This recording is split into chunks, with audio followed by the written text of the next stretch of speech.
Hello and welcome back to the Novice Lumberjack, where we are going to tear into this, wrong one, Jonsered 625 dose, and see if it does in fact have piston slap.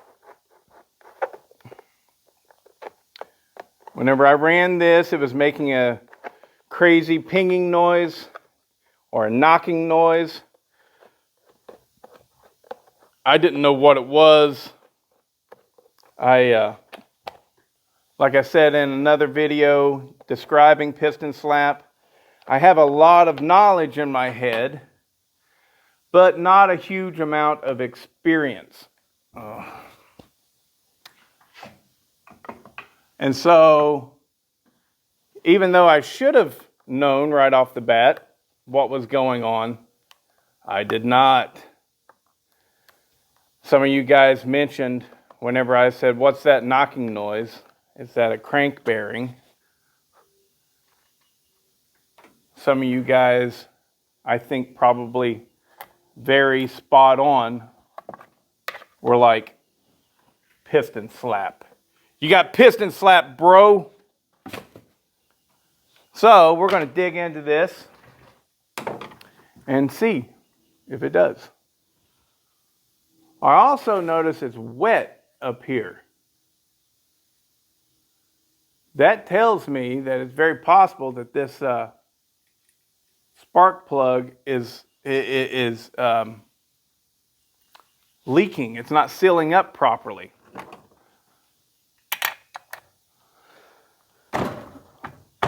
Just a side note there.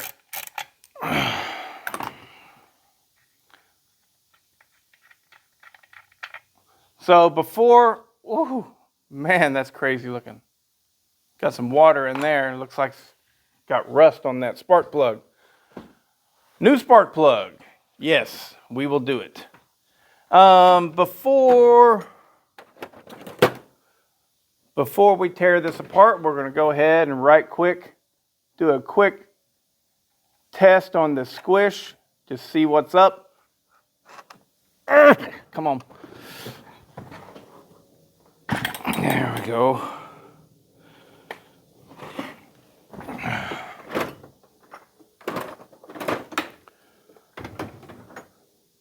My guess on that would be 32 thousandths. Let's see how close I am.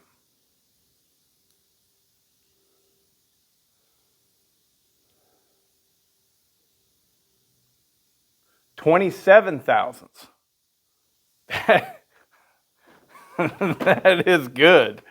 That is very, very good. This thing, I did check, it does have a base gasket on it. So with a squish reading like that, it is very understandable that this thing ran very well.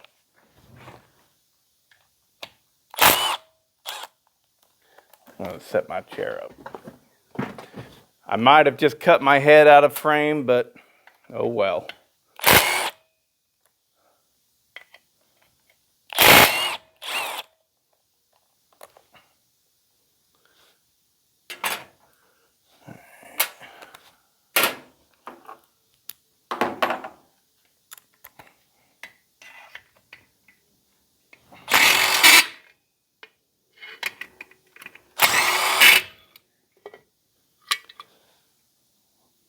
Possible that the noise could have been coming from there because those bolts were not tight at all. And there is also no gasket between the muffler and the exhaust. So that could have been the noise that we was hearing. Let's hope that it is.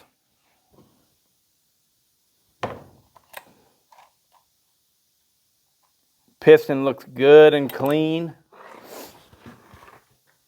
Very nice. Oh. So often you got to clean out these bolt holes. All filled up with gunk. This is another very useful tool. Whenever I bought these, I say these because it came in a pack.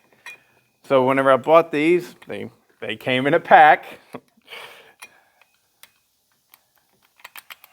You know what else?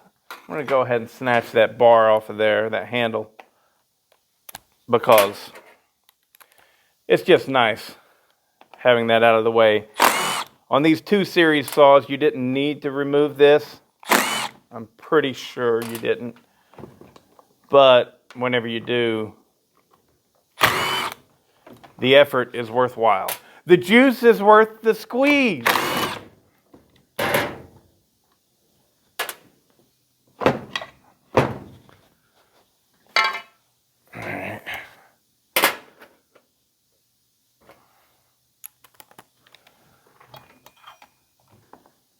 Well, that's the wrong size. That takes a smaller size. So I think no, it takes this.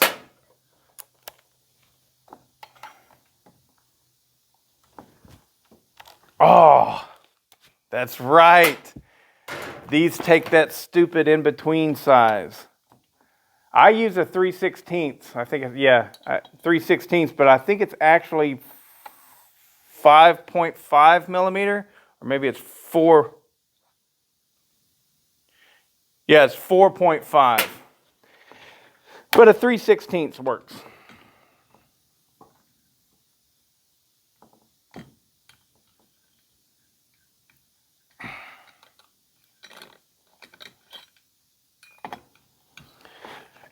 I love working on these 2 series saws and 1 series.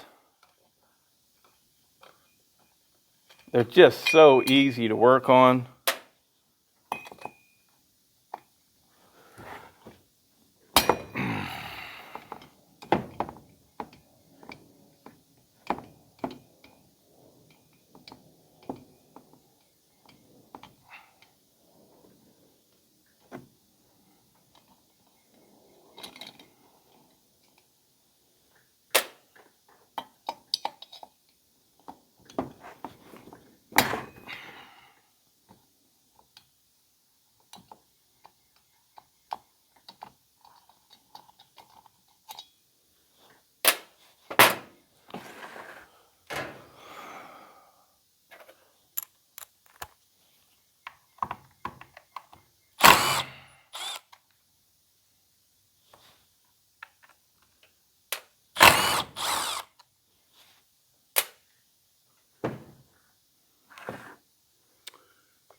Charlie Briscoe, if you're watching this, I think the reason why you don't like the choke on your 670 or 630, whatever it is you were working on, is because this portion is broken off. And so you have an incomplete choke handle. Okay, buddy? Oh, look at this. I'm teaching Charlie something.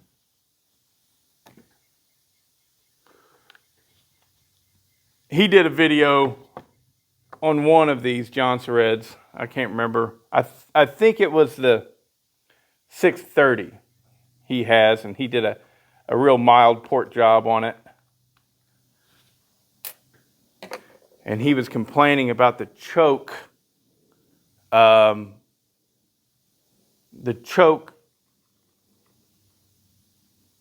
knob, not being able to grab it very well. It should just come right out now. Ah, there we go. One more.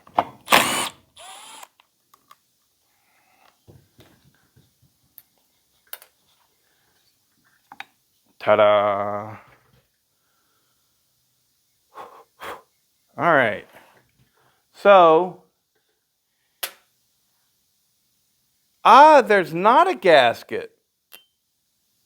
I looked and I had seen what I thought was a gasket, but clearly it isn't. It was just a little bit of moto seal got pushed out, and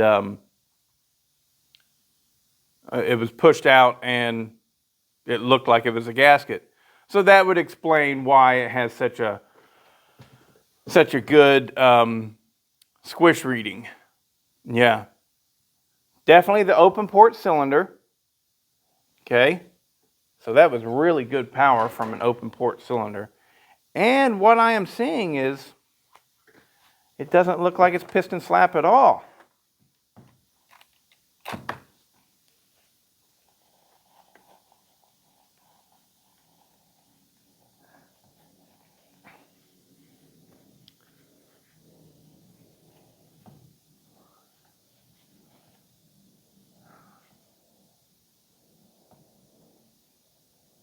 Bearings seem to be good.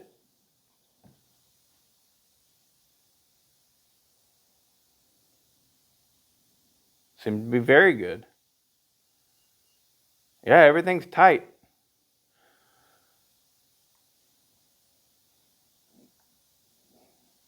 No, I am going to go ahead and say it's piston slap.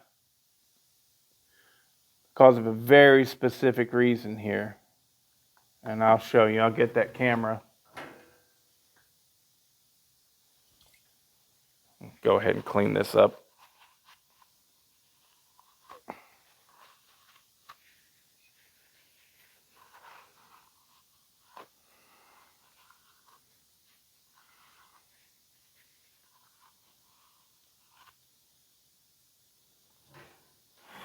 All right, let me grab the camera and show you guys what I'm seeing.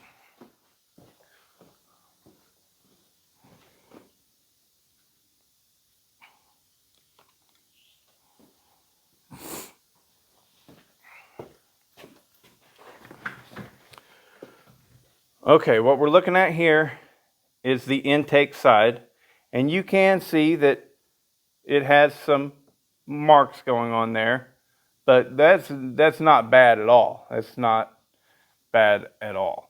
But remember, keep in mind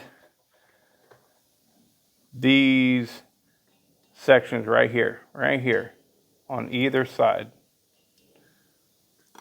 And what we got over here, look at that. So, assuming that this was the same level as this right here whenever it was stock, right? Well, we see that it has worn down. That is a solid line right there.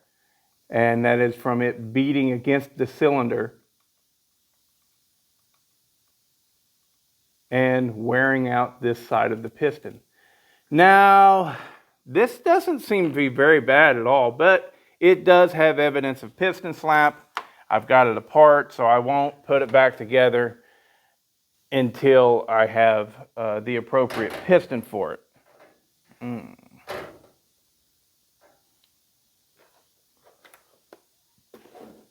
set you right there for now. If I can.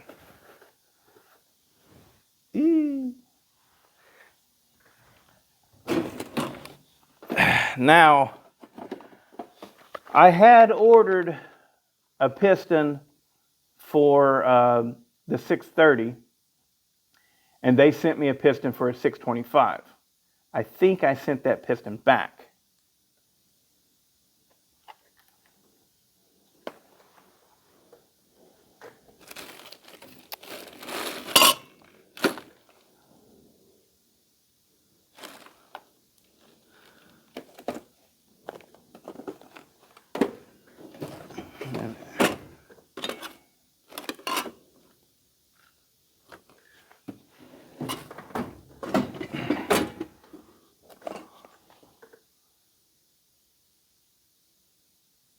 All right.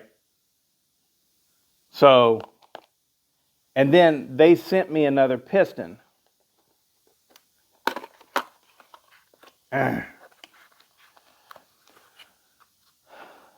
So the 630 is a closed port setup, and it requires the windowed piston. It requires it. The 625 is an open port setup, and it does not require the open port piston, the windowed piston. And so I know that I could put this in there, and it would run fine. But I am afraid that it will increase my crankcase volume. And I don't want to do that. So, regardless of to whether or not this piston would work, I'm not going to use it. Because this thing ran great. I mean, really, really great. So I do not want to take a chance at something like that. You know, I think that's probably a $30 piston. Maybe a $40 piston. I think it's $30 piston though. This thing ran really, really good. And I don't want to lose anything. And so I have this thought that the windowed piston would create slightly more crankcase volume, and I don't want it. So I will order the proper piston for this thing, get it back together, probably go ahead and do a mild port job on it. Probably won't take anything off the base because a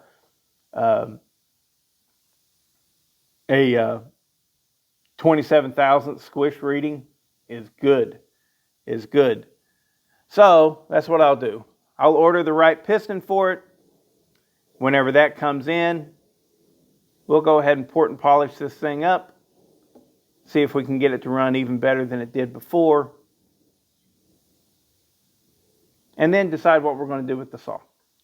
But until then, this video is done. I don't think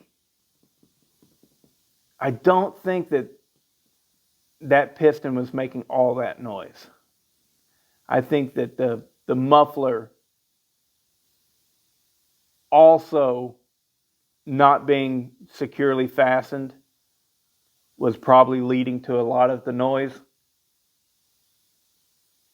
Because if that muffler is vibrating at all back and forth on the cylinder head, well, I mean, it makes noise.